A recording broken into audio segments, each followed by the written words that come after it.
Bonjour et bienvenue sur l'espace dédié au site mécaniqueuniverselle.net, le site qui se propose de démontrer que l'humanité dans son ensemble évolue progressivement vers son ultime perfection. Le phénomène humain, depuis qu'il s'est distingué des autres primates, il y a quelques millions d'années, évolue, progresse. Alors, nos premiers ancêtres, nos premiers frères, en somme, c'est notre famille, on va dire. On fait partie de ce même ensemble humain. On développait d'abord on fait évoluer le corps de l'humanité, physiquement. La position debout, le pouce préhensile, la dextérité, etc., la vision, la rapidité, la perte de la pilosité, etc. Bon, voilà. En somme, c'est juste pour dire que nous sommes tous les ouvriers, tout être humain qui apparaît sur cette planète au sein de la communauté humaine travaille pour l'humanité, d'une manière ou d'une autre. Quoi qu'il arrive, nous travaillons tous pour le phénomène humain. Parfois en ayant la conviction de travailler pour nous-mêmes ou pour notre clan ou pour notre famille, pour notre village, pour notre pays, pour notre communauté religieuse, etc. Mais en réalité, tout ce travail revient au phénomène humain. Le reste, c'est un peu l'illusion nécessaire, mais qui fait que c'est une sorte de moteur. On croit qu'on travaille pour mettre à l'abri de sa famille, etc. On va construire sa maison, on va travailler d'arrache-pied pour gagner de l'argent, pour ses enfants, pour ses parents, etc. Et puis, mais au final, quand on a fini notre existence, on se rend compte que tout ce qu'on a fait, c'est pour l'humanité. La maison qu'on aura construite, même si elle reste dans la famille pendant 2, 3, 4, 5, 10 générations, à un certain moment, elle revient à l'humanité. Voilà, la bâtisse où je suis, elle a été construite en 1600. Elle est passée entre diverses mains et ça appartient plus du tout à la famille qui l'a construite. Et vraisemblablement, peut-être que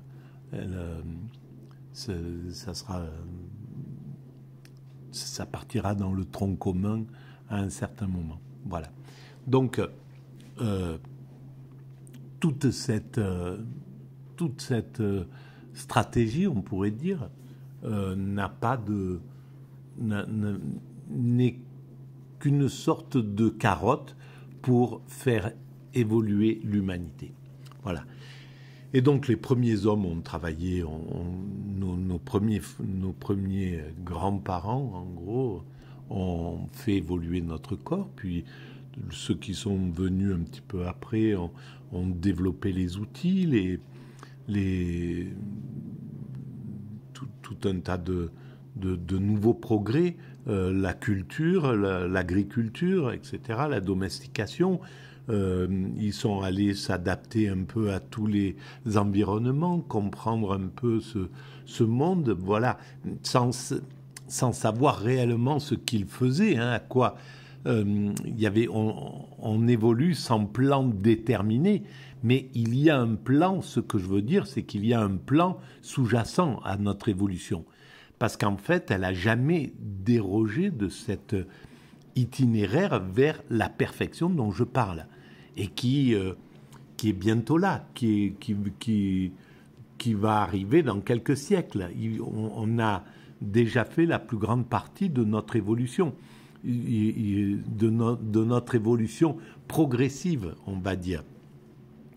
Dans 3, 4, 5 ou 6 siècles, ou peut-être un peu plus, peu importe. mais l'humanité atteindra son ultime perfection, sa perfection indépassable. Et donc, on a fait... Et à partir de là, elle pourra jouir du travail de l'ensemble du phénomène humain que nous aurons réalisé, nous qui vivons actuellement sur cette planète-là, et qui, dans 100 et quelques années, 150 ans, on aura été remplacé par nos enfants, nos petits-enfants, etc. Mais nous aurons, les 8 milliards d'êtres humains qui sont présents, nous aurons donné entièrement notre existence à l'évolution du phénomène humain. Que par tous les moyens, c'est-à-dire par le négatif, parfois, voilà, ça peut être par la bienveillance comme par la malveillance, par la paix, par les pacifistes, comme par les belliqueux et les guerriers qui sont en train de mettre la guerre de remettre la guerre mondiale au goût du jour. Eh bien, ils participent, malheureusement, on pourrait dire, mais c'est la fatalité. On évolue aussi à l'aide du pire. Voilà. Et pour bien se voir cette image de l'évolution par le négatif, eh bien, il suffit de comprendre que notre code pénal, les interdits aujourd'hui qui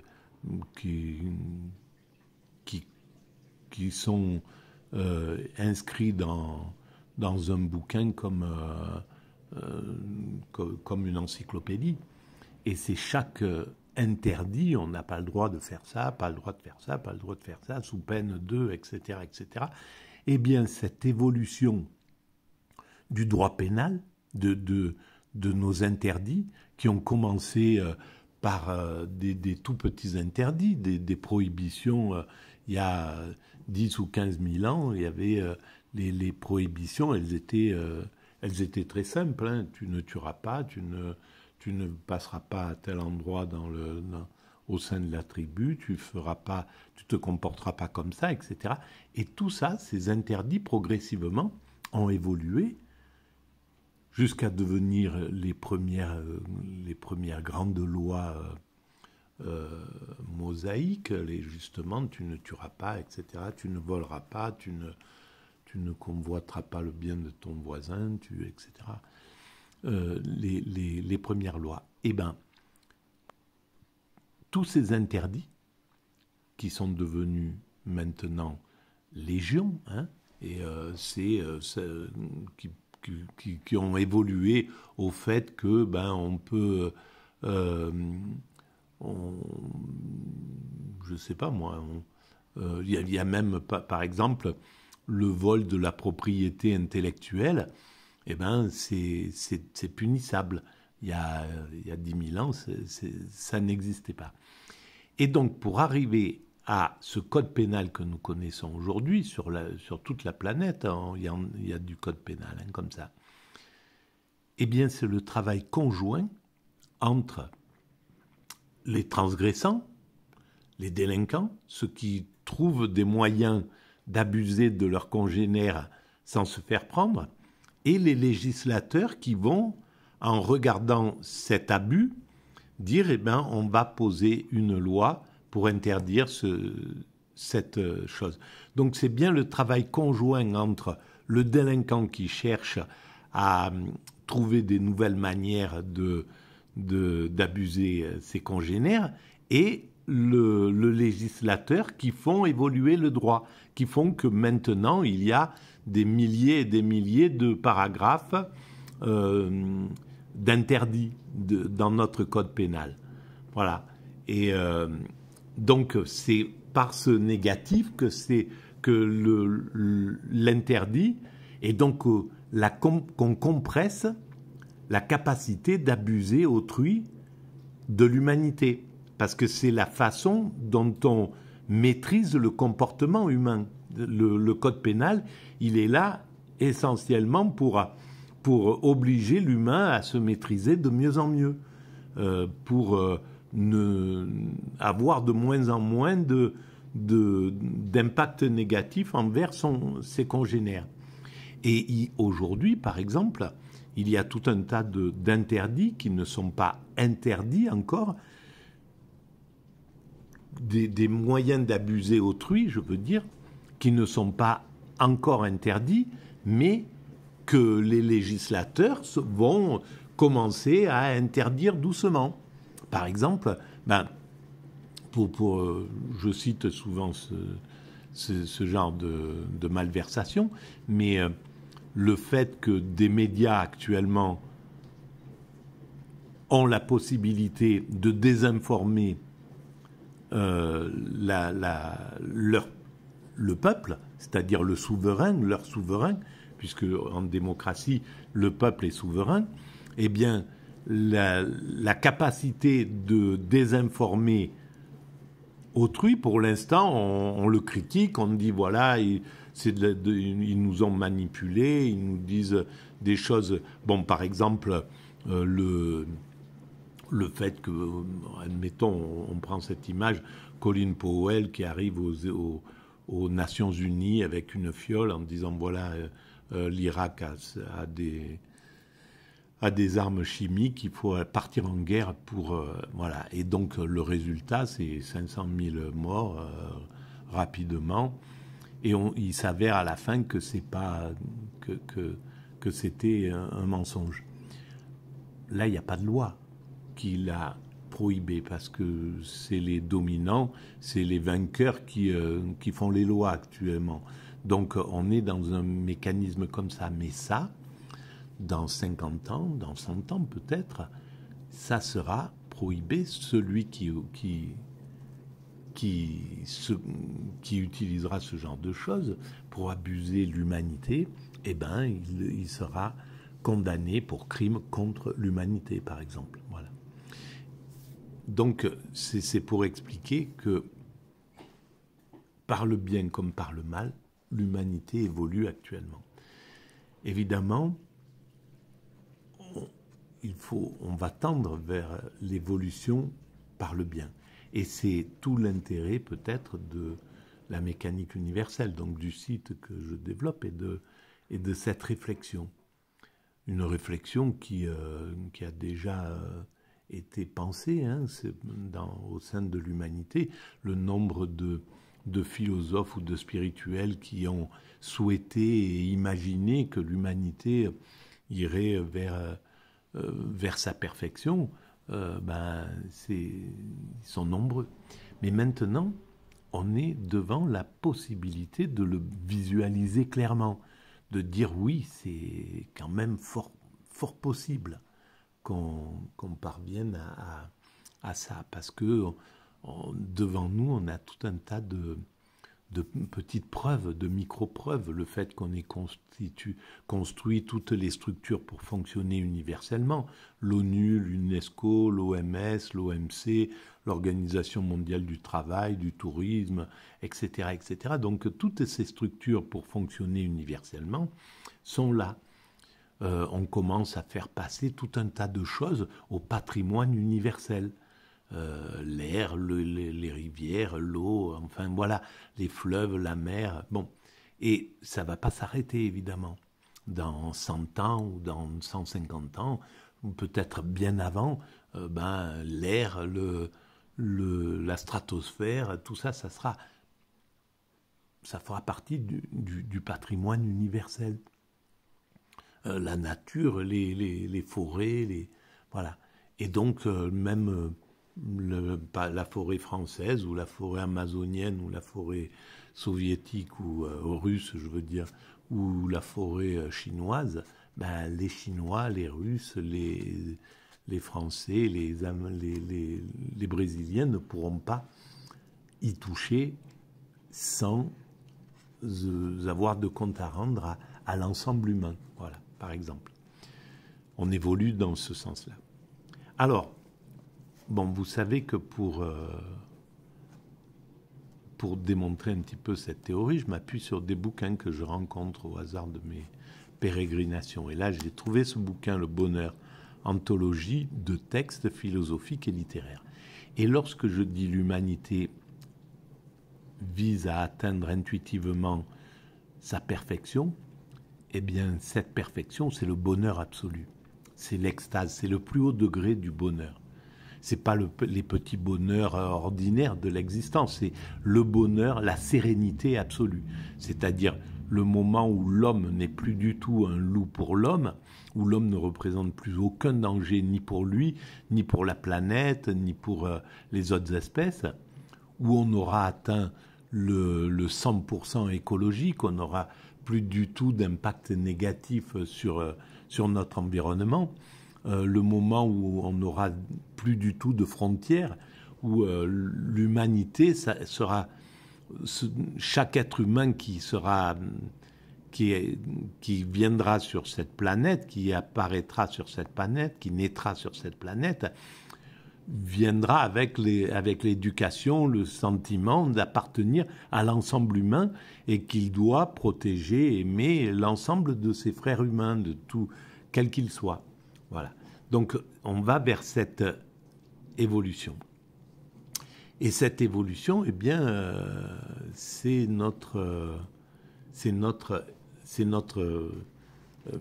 but. Alors, je vais lire, je vais lire un petit passage. On est dans le premier chapitre, Le bonheur introuvable. Et il parle de Thomas Hobbes, de la nature humaine, son livre.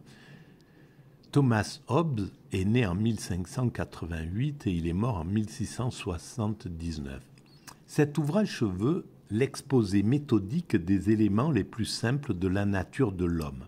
Âme et corps, sensations, imagination, sentiments, idées. Et c'est là où c'est très intéressant parce que il y a beaucoup l'idée de la sensation chez Thomas Hobbes. Et là, il a raison parce que la quête, le bonheur, c'est une sensation, c'est pas un terme, c'est pas une théorie. C'est quelque chose qui est incarné, qu'on ressent. On peut dire je suis heureux, mais c'est le sentiment qu'on ressent qui va nous permettre de dire je suis heureux.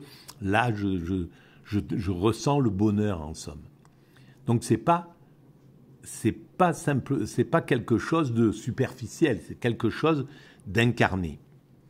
Pour servir de fondement à une doctrine rationnelle du pouvoir politique qui serait fermement appuyée sur la nature. Voilà. Donc il s'appuie sur la nature humaine justement pour réfléchir et sur nos origines en somme de primates, même s'il ne fait pas référence à ça, mais c'est le fait qu'on a une agressivité naturelle envers autrui, un sentiment de domination, etc. Ben, tout ça, ça nous vient, maintenant on le sait, de nos origines primates. Lorsque nous étions primates, on fonctionnait comme ça et on a gardé cette capacité du dominant à écraser le dominé, à l'asservir, etc., etc. Et on l'a sophistiqué. Et tout le travail de la maîtrise du comportement est là pour justement passer de la nature à la culture. On n'a pas encore complètement réussi, mais on réussira parfaitement. C'est une obligation qu'on arrive à cet état. Hobbes établit dans ce texte la relativité des jugements moraux. Le bien et le mal ne sont que plaisir ou peine pour l'individu concerné. Voilà. Et donc, c'est bien les sensations. Le mal et le bien, il le ramène au niveau de la sensation. Ça, c'est super intéressant.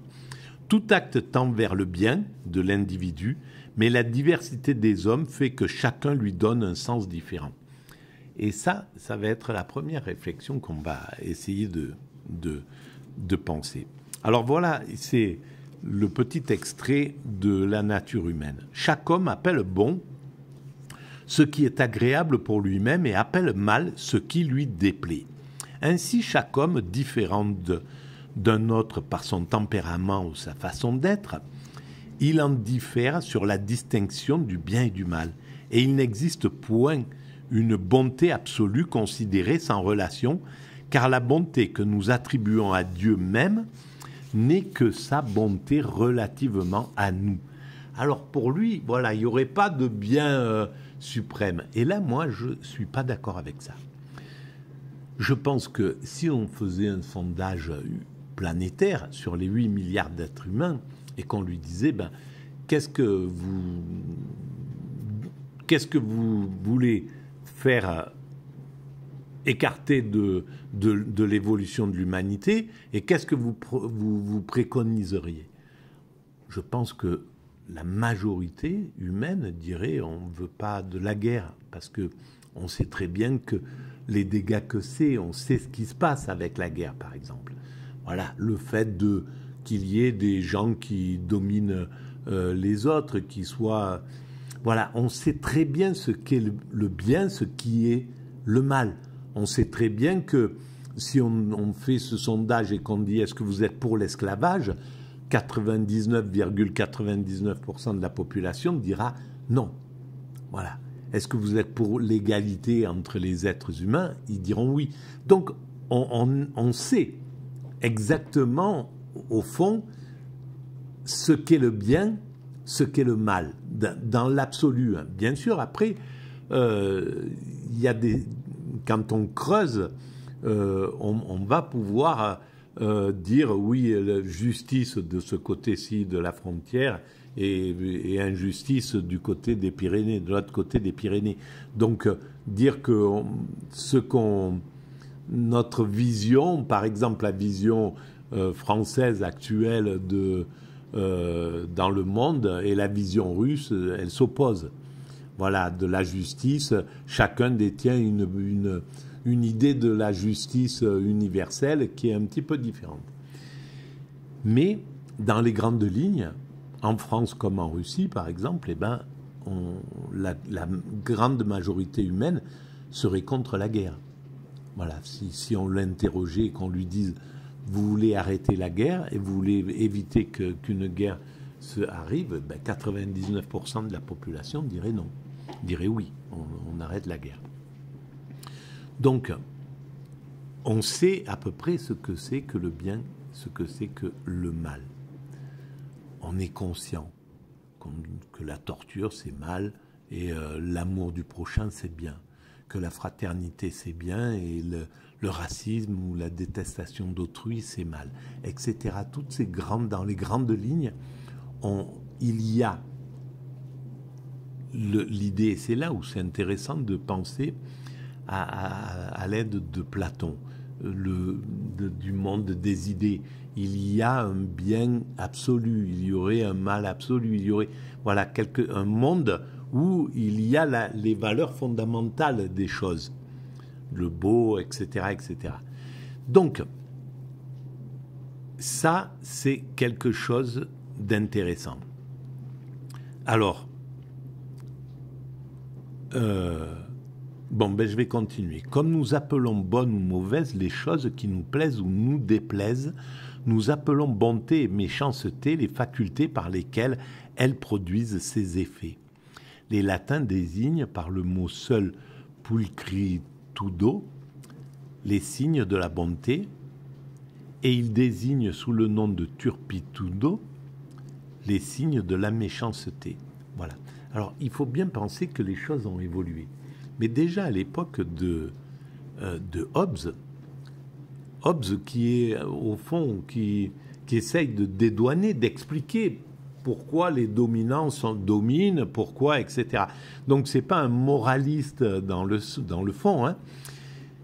Mais déjà l'humanité avait imaginé avec Thomas More, presque un siècle avant lui, avant la philosophie de Hobbes, avait imaginé un monde idéal. Donc l'idée d'un idéal était déjà présent, et il était présent bien avant. Il était présent dans les grandes religions. Il était présent au début du christianisme. Il était présent dans les grandes valeurs du bouddhisme, de l'islam, dans les grandes valeurs du judaïsme, etc. Il était présent l'idée du bien, cette idée d'évoluer vers une société idéale. Il était présent également dans l'idée de l'évolution du monde que les Grecs pensaient et que les grandes philosophies circulaires comme l'hindouisme avaient déjà imaginé, c'est-à-dire l'évolution vers le siècle d'or, vers l'âge d'or, en partant de l'âge de fer, etc. Et puis après l'âge d'or, la dégradation vers le pire, mais ce système cyclique qui amène à l'idée de l'âge d'or. L'âge d'or, c'est la perfection dont je parle. Sauf qu'elle était vue d'une autre manière à l'époque, parce que c'est normal. Aujourd'hui, on bénéficie de quelques milliers d'années d'évolution, et donc le bien est passé à une autre dimension. Et donc, nous allons vers cette perfection. Donc, voilà, je continue. Toutes les conceptions que nous recevons immédiatement par les sens, étant ou plaisir ou douleur, produisent ou le désir ou la crainte. Il en est de même de toutes les imaginations qui viennent à la suite de l'action des sens. Mais comme il y a des imaginations faibles, il y a aussi des plaisirs et des douleurs plus ou moins faibles. Donc il a bien conscience que c'est au sein de la sensation que ça se passe. Simplement, à l'époque, Hobbes, je ne sais pas, je ne connais pas vraiment sa théorie, il faudrait bien un spécialiste de Hobbes pourrait le dire, mais Hobbes n'a pas fait l'expérience de l'extase. Donc, il ne peut pas comprendre ce qu'est le plus haut degré de la sensation humaine. C'est-à-dire cet état de sérénité absolue, de paix totale, cet état d'éveil complet, ce que les bouddhistes cherchent à atteindre à travers leur expérience, les soufis aussi, etc. Donc, si on n'a pas fait cette expérience-là, on ne peut pas comprendre qu'il existe un état physique et psychique qui est transcendant, qui nous met en relation avec l'ensemble de la création, qui nous met en relation avec le divin, avec le principe qui a créé cet univers, qui a mis en œuvre cet univers, peu importe que ce soit du vide ou juste une intention, ou le verbe, peu importe, on s'en fiche, qu'on l'appelle Dieu, ou qu'on l'appelle X, ou qu'on l'appelle le vide quantique palpitant avant le Big Bang, chez les physiciens, ce principe qui est là, à l'origine, eh bien, dans l'état d'extase, on est en fusion avec cet état-là. On est même plus qu'en fusion, on incarne cet état, parce qu'on est constitué de ce principe de Dieu. On est constitué de ce qui a créé cet univers et qui le constitue. On est constitué des mêmes choses qui constituent cet univers. Et ce qui constitue cet univers, c'est le divin, c'est Dieu, c'est ce qu'on appelle Dieu. Voilà. Donc, dans l'état de l'extase, on incarne pleinement le divin. Voilà. L'appétit ou le désir étant le commencement du mouvement animal qui nous porte vers quelque chose qui nous plaît, ben ça c'est incroyable parce que c'était bien avant Darwin qu'il écrit ça, du mouvement animal. Donc il y a quand même une pensée. C'est un Anglais, et donc les Anglais, c'est eux qui amènent cette idée-là, avec Darwin plus tard, qui nous porte vers quelque chose qui nous plaît. La cause finale de ce mouvement est d'en atteindre la fin, que nous nommons aussi le but. Donc, du désir, de l'appétit. Hein. Et lorsque nous atteignons cette fin, le plaisir qu'elle nous cause se nomme jouissance. Donc c'est bien la montée vers la jouissance. Alors, dans la sexualité, c'est la montée vers l'orgasme, par exemple. Mais pour l'humanité, c'est la montée vers la sérénité absolue, vers la paix absolue, vers le bonheur suprême. Et c'est bien ce que j'essaie d'expliquer à travers la mécanique universelle. Nous ne pouvons pas interrompre ce processus parce qu'il fait partie de nous. On cherche intuitivement à atteindre le plus grand bien. Et on ne peut pas s'arrêter en cours de route en disant « Bon, je sais qu'il y a un bien, il y a un bonheur encore plus intense, mais je vais m'arrêter là, c'est pas la peine, je ne vais pas aller plus loin. » Voilà. Non, l'homme ne pourra pas s'arrêter avant d'atteindre complètement cet état d'ultime perfection. Alors, il y a peu d'objets dans ce monde qui ne soient mélangés. Alors, ainsi le bien, bonum, et la fin, finis, sont la même chose envisagée diversement. Voilà. Et cette phrase, elle dit tout ce que je suis en train d'expliquer. Ainsi le bien et la fin dernière, voilà. Ainsi le bien, bonhomme et la fin, finissent, sont la même chose envisagée diversement. Donc le bien, c'est notre fin.